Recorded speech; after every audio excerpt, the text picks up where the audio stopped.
what is the renewable energy situation in Kenya? I think the renewable energy situation is quite maybe diverse. We could actually categorize it into maybe commercial energy and domestic energy, whereby we see a lot of hydropower dominating with close to 60%. Then we have geothermal energy, which probably takes care of about 11%, and wind energy a little bit, 0.3%. And at the domestic scale, we have biomass, which virtually takes over 85% per se, both in rural areas and also partly in the urban centers. So there is a more or less over-reliance of biomass, traditional biomass use for that matter. And what is the greatest potential, in your view, for fighting energy poverty?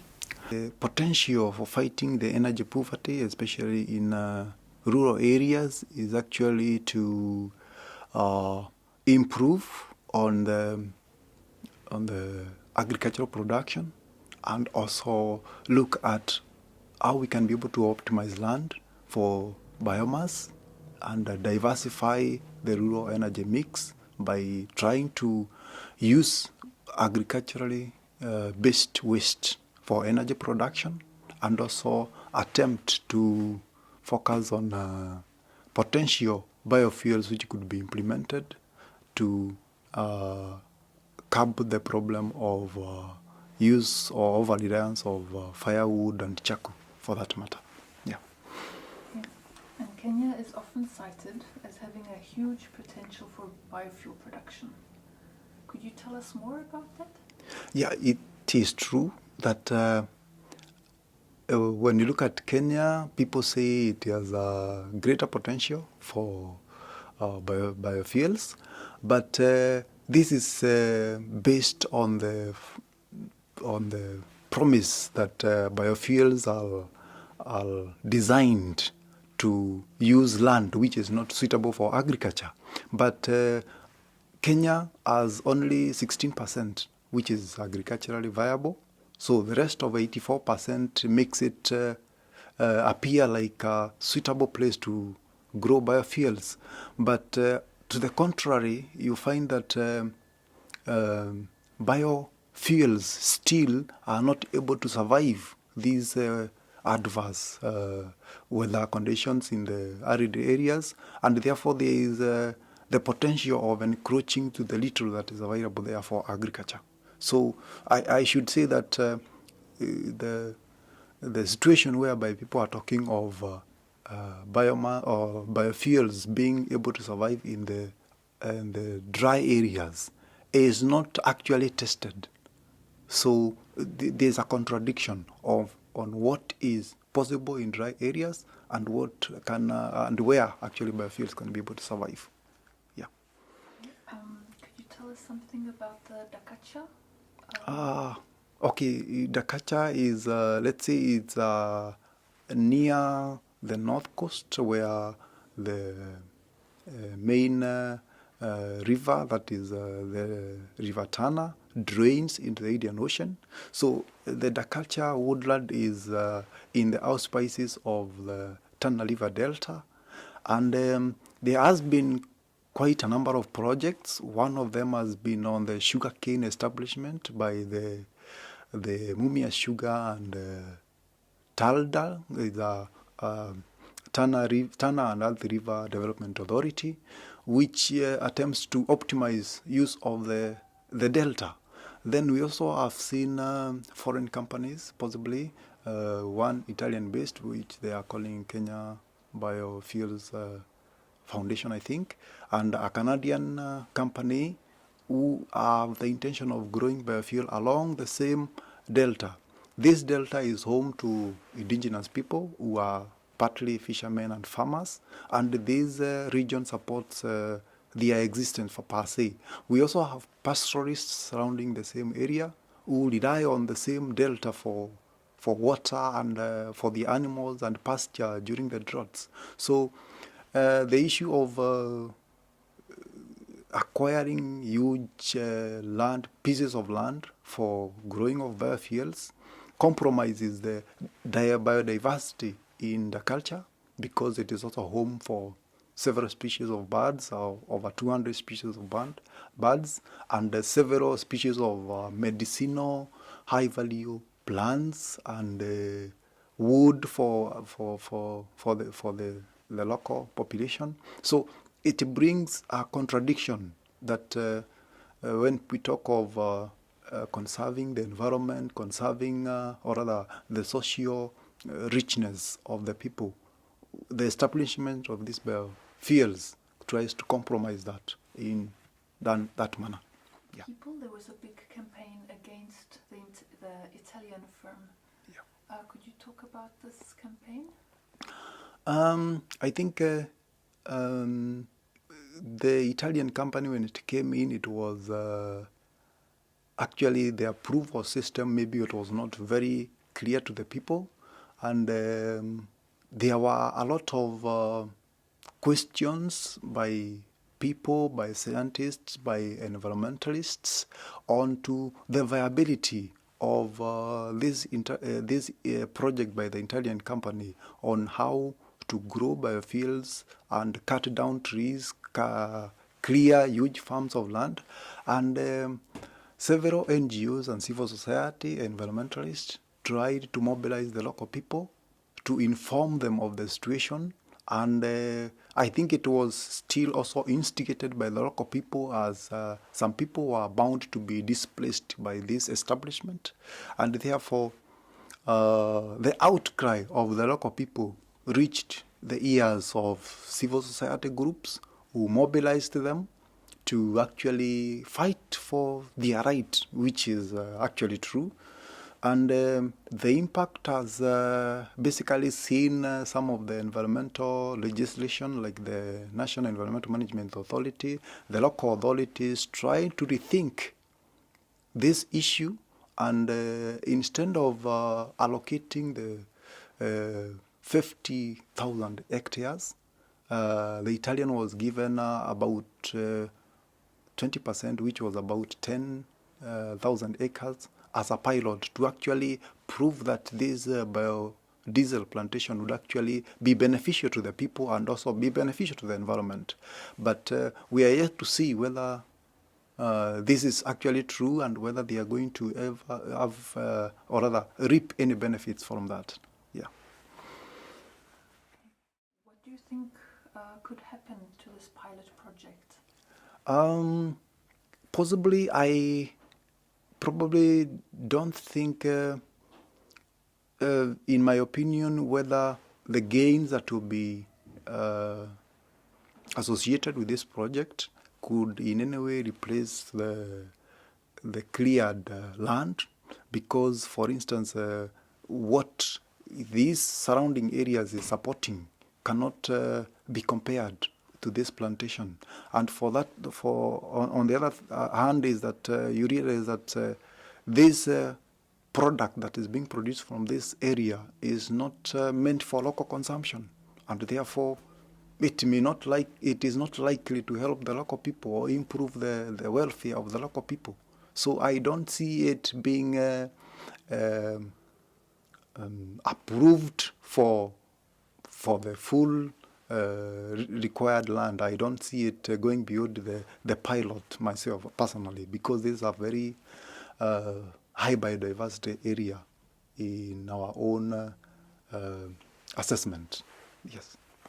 Do you think that the European demand for biofuel imports can harm the people and the environment in Kenya or in East Africa?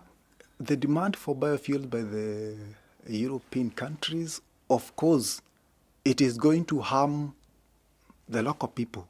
This is because the approach that we have currently seen in Kenya and the East African region is basically, we are seeing that huge tracts of land are being acquired for biofuel production. Whereas we are suffering from clean energy issues, we don't have clean energy, yet we are relinquishing our valuable land for production of something that is not going to help improve our energy status. So this is more or less a more negative aspect, whereby instead of trying to sort out our local problems, we are seeing a situation whereby we are increasing the number of problems within us, because it brings in the issue of food scarcity, as more land will be designated for fuel, which doesn't even resolve anything on our side. The engagement of local people for labor, this more or less at the lower level. We also don't see a lot of technology coming in, because most of the fuels probably may be processed abroad. So whatever they get is just crude bio oil, which could be processed elsewhere. And therefore, we may not see quite a lot of technological improvement or skill development, because I think most of Kenyans and Africans are by default farmers, so there is no difference that these projects are going to bring in. Yeah. 16%, which is arable land, but then you have the same 16% which supports agriculture is the same land that supports about 75% of the population. So a lot of it is actually occupied by homesteads. A lot of it is occupied by infrastructure. So actually less than 10% is available for farming, for agriculture basically, because the rest of it is taken by forests, homesteads, and infrastructure, roads, because the road networks is actually governed, or rather is actually developed due to the agricultural potential. So quite little is available for agriculture. Why we have very little land available or rather for agriculture is because this 16% is the only land that receives a minimum of 270 millimeters of rainfall on average. So the rest of the country receives less than this, which does not qualify it for food production. And we have only two river basins, that is the Earth River Basin and the Tana River, and the western part of the country, which supports this particular small fraction. The rest of the country actually dry with no reliable water sources or sufficient rainfall. Yeah, in terms of sustainability, agriculture, in terms of agriculture and energy, we are lacking in both. In that we have not actually optimized the land use for agriculture. Farming systems are still not quite proper. So there is need to improve our agricultural potential. There is potential. We could have water-fed irrigation, or rather water-fed agriculture, because basically we rely majorly on rain-fed agriculture. So there's a potential to increase our agricultural security. In terms of energy, we rely mostly on imported petroleum.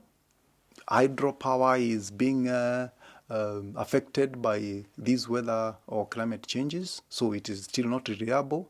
But we also have geothermal energy, which we have not actually been able to exploit properly, and also biomass. Basically, we have not exploited. Yes, there is potential, but we have not been able to exploit it fully. Yeah. Okay, in terms of biomass, the potential in biomass or waste-based biomass, we have about 9 sugar companies which generate a lot of bagasse, which could be used for energy, and also molasses from the same sugar factories. We also have coffee. We grow a lot of coffee, and a lot of husks and wastewaters has not been tapped for energy. Sisal, we also have some few large plantations of sisal, which could actually produce quite a substantial amount of energy. We also do have flower farms. We export a lot of flowers to Europe and elsewhere. And we have a lot of waste which has not been used for energy production. We also grow pineapples, especially in very centralized huge plantations. none of this has seen any waste conversion into energy. Yeah. To give you a summary of electricity access, I would say nationally 18% have access to electricity. In the urban centers, it's around 51%, or rather 51% of people have access to electricity. In the rural areas, only 6% have access to electricity.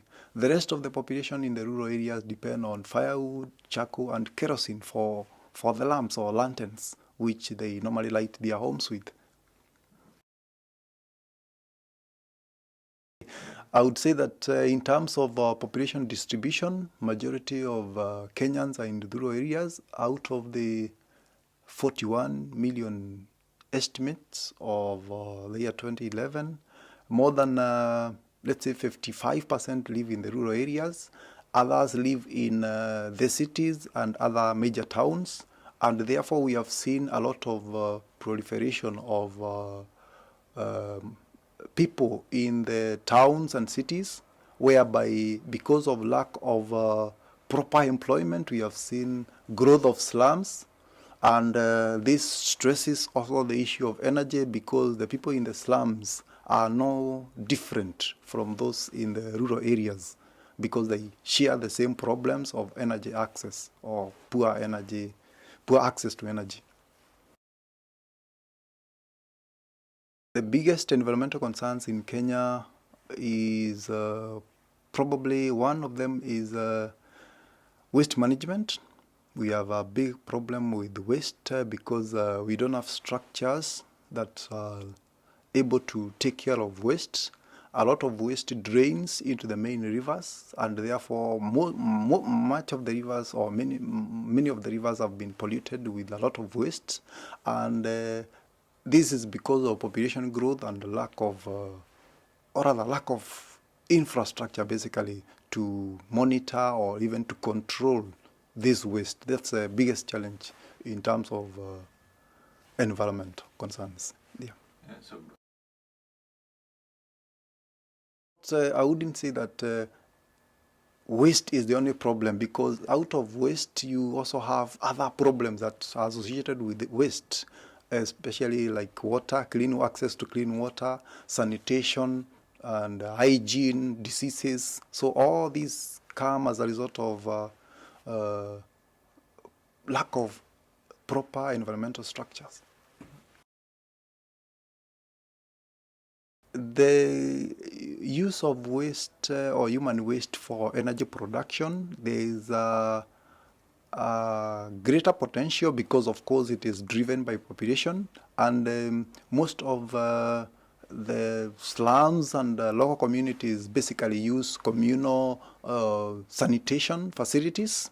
There is a potential of exploiting this for energy, but what really needs to be put in place is, let's say, the drainage structures that could actually facilitate use of human waste. Otherwise, as per the way the drainage structures are, these systems for energy production may not really work because of detergents and other chemicals that may be used in the cleaning systems for this particular matter. So there is a need of a proactive design of drainage structures to facilitate energy from human waste. Yeah. It is true that in Kenya we have quite sufficient or enough solar irradiance. We receive about 4 to 6 kilowatt hours per meters per day. So, but what we have seen, I think, is that we have not seen any initiative from the government to either promote the use of solar energy, but the industry kind of seems to be uncoordinated, because we have several companies that have developed their own companies and stock solar PV systems, and solar thermal systems. Yet we have seen also Kenyans, on the other hand, are so enthusiastic, and several people have been able to buy solar home systems for their own personal use. And also the well-to-do in the society have managed to incorporate solar water heating systems in their rooftops. So it's, let's say, it's a more or less market-driven industry whereby it has been able to grow without much of government support, for that matter. On the other hand, we have seen the government, on the other hand, trying to establish off-grid system, or rather slightly larger solar PV systems for institutions such as schools, dispensaries, administrative offices, and other government offices in the remote areas, but we have not seen solar PV being applied for either electricity or grid-connected electricity generation, which I presume the cost of doing this still appears to be on the higher side in the eyes of the government, possibly, but I would say that the government may possibly not be in a position to implement such projects, but probably we would ask maybe investors why they have not even thought of investing in this huge potential area of renewable energy.